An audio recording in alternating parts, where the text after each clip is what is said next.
This was the most important week in Dungeons & Dragons history, at least so far, and it's going to change everything. There's been a few similar moments in time, from 1974 when Gary Gygax and David Arneson first published Dungeons & Dragons, all the way to 2014 when Senior Chang blacked up to cosplay as a drow. Pivotal moments all, and they have left a huge impact in the RPG landscape, even if it wasn't immediately obvious at first. And this week is going to be remembered in the future as one of them too, because this weekend, Baldur's Gate 3 just released. Okay, hold on, bear with me. If you're someone who just lives in the tabletop RPG world, you might not even know about Baldur's Gate 3 or what it is, but I assure you, this is a historic weekend. It's another link in the chain of iconic Dungeons & Dragons moments, one that will reverberate in time, and the impacts of it will be felt for years to come. See, Baldur's Gate 3 is a video game, but it's also a digital version of Dungeons & Dragons in a way that has never been seen before. On the face of it, it sounds like pretty standard fare.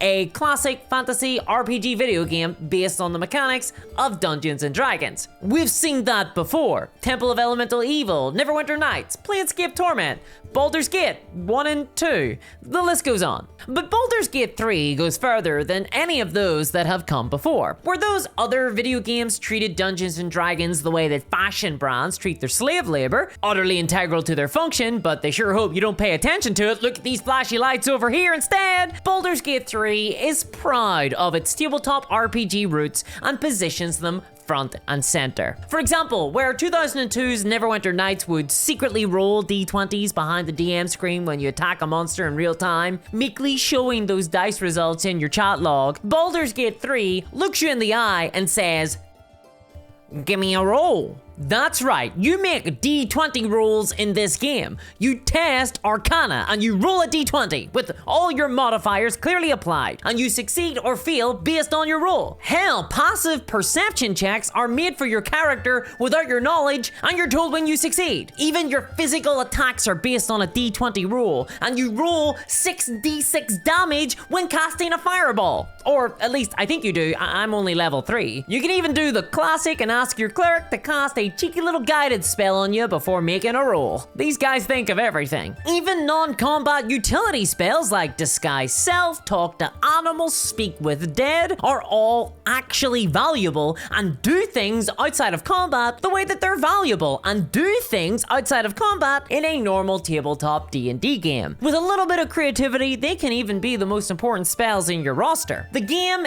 even comes with a bundled DM that narrates everything. That's not a joke. You get your own personal DM in this bad boy. Baldur's Gate 3 genuinely recreates the mechanics of 5th edition almost exactly, and is without a doubt the most faithful digital recreation of a Dungeons & Dragons tabletop experience I've ever seen before. It's seriously uncanny. You can go into Baldur's Gate 3 with some broken ass builds from D&D shorts and they'll work. They'll work. You can shoot DM PCs dead when they hold a knife to your neck. Finally, you can find sweet relief. You can even kill friendly NPCs mid-sentence, wasting hours and hours of prep time. It's just like real D&D. This is the solo D&D experience that people have been desperate for years. The thing all nerds have craved since time immemorial. Finally, you too can play D&D without all those damn friends getting in the way. This is huge, and it's going to be the biggest gateway drug for Dungeons & Dragons ever, possibly eclipsing everything else that came before it, and I'm including Critical Role here. I really think that this game could have a bigger impact on Dungeons & Dragons than Matt Mercer and his rogue voice actors, which is not a small feat at all. Critical Role have dominated the landscape when it comes to Dungeons & Dragons. Truly, Baldur's Gate 3 has reached a high bar. Before the game launched, game devs from other companies were even saying that consumers shouldn't expect other video games to be held to the same standard as Baldur's Gate 3 because it's not fair. Supposedly, the game has 17,000 different endings, though we'll see how much of that is true. And there is a crazy amount of hype around the game, some of which I believe is probably overblown. Nevertheless, though, I have been assured that you can indeed like a bear, so maybe it deserves all the praise. And though both video gamers and RPG fans are really excited by the game, I can see how if you're someone in the privileged position to have a pretty regular tabletop RPG fix and easy access to a tabletop RPG group like me, then you might look on this game and think, "Pah! Hundreds of developers, millions of dollars, 6 years of work? Look at what they need to mimic a fraction of our power."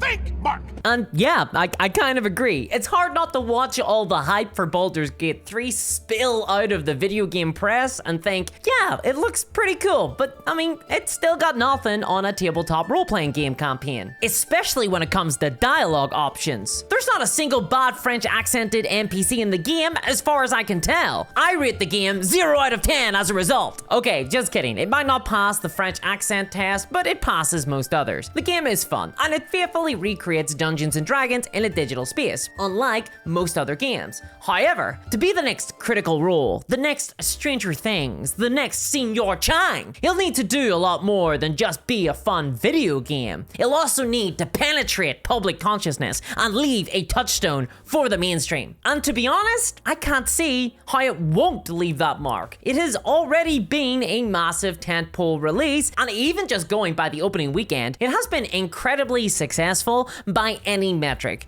The game has sold massively well, hitting a peak of 573,000 concurrent players on Steam, when I last checked at least, and getting into the top 10 chart of all-time record for concurrent players on the platform. That's a whole lot of eyeballs and dollars. For whatever reason, Baldur's Gate 3 has hooked onto the zeitgeist and is now a capital T thing. Even Chris Cox, CEO of Hasbro, seems impressed. On an investor call this month, he claimed that Baldur's Gate 3 will earn more than the last 10 years of Dungeons and Dragons films, all one of them, and quote, engage millions of highly targeted fans. And while I'm not a big fan of the language used, I actually agree with him. Okay, right, listen, hear me out. I don't like corporate executives as a general rule, but he's really not wrong here. This game will hit capital G gamers. The type of person who buys into the hype of this game is also very likely to be one who is interested in an RPG like Dungeons and Dragons, but might also be too self-conscious to actually try doing it for real in the flesh. Hold, drunk, barbarian of the frozen waste. You shall pass no further. Not sure why anyone would be embarrassed by that, but okay. Baldur's Gate 3 will be a safe, easy way to try out a tabletop RPG, like hiring an escort to try out your new fetish. But I think that most importantly for us tabletop role players, while Baldur's Gate 3 is fun, it's also missing the most important part of a tabletop RPG, the social and open-ended nature that you can only get when gathered around a table. Ultimately, Baldur's Gate 3 is still a video game. It's not Dungeons and Dragons. It will not be able to achieve the same heights as a true tabletop experience. It will leave players craving more, and that's where we come in, offering the next hit like a drug dealer at an after-school disco. Y'all wanna buy some dice rolls? Would you like a greater variety of genital options? Of course, it would be remiss of me not to say that I have a little bit of worry about all of this too. Very recently, Hasbro reported that Wizards of the Coast profits are down 37% this quarter. That's over a third and represents around $82 million in profit that they probably see as loss. They blamed this loss on royalty expenses for Magic the Gathering licensing, less Magic card sets sold, and increased investments, whatever that means. Probably a death ray. But importantly for us, though revenue was down overall, the part of the Wizards of the Coast that was up was digital gaming. A 33% increase in revenue due to more D&D Beyond signups. And I'm worried that Hasbro will get the wrong signal from the success of Baldur's Gate 3 in conjunction with this increase on the revenue of the digital side, misreading that it signals a desire in consumers for a purely digital D&D experience